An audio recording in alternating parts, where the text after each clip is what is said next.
Since I became a botanist in the desert, I really appreciate a plant's ability to survive. All it needs is air and water and just a couple of nutrients and it will flourish. And sometimes in Joshua it wouldn't rain for 2 years and the plant would still come back to life.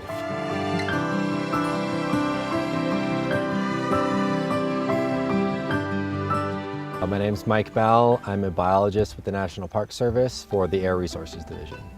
My job as a biologist with the Air Resources Division means that looking at the ecological effects of air pollution within our national parks.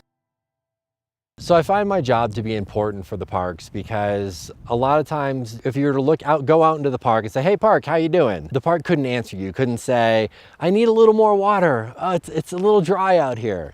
So what we do as research scientists is we go out and we measure and we monitor things and we look at changes over time. And then we compare these changes to environmental conditions, compare changes from one park to another, let the park answer the question itself by seeing how it's responding to the conditions that are present. My mom is a nature reserve manager in Southern California. She was one of my first kind of science mentors, first bringing us out camping and into the wilderness, then teaching me about restoration and teaching me about how everything's more interconnected than it often appears. After college, I went to Craters of the Moon National Monument for my first job. And Paige Wolkin, the botanist there who was my boss, kind of taught me how the communities developed, the different timing of flowering and seed development. After that, I went to Joshua Tree National Park and worked with Tasha Ledoux, and she kind of took that flame that had been fanned at Craters of the Moon and just made it into like a raging wildflower of plant geekness.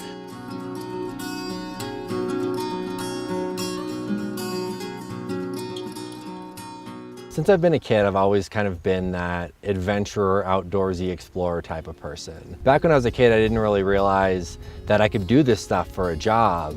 Once I found out that this was an option, it's kind of been full bore ahead since high school of trying to find a way to get paid to be outside and explore and understand the natural world.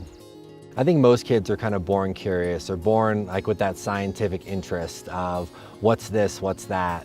Most of them don't have that person to keep them interested in science, to bring them back outside, to continue that exploration. A lot of times it's more, no, don't touch that, no, don't eat that.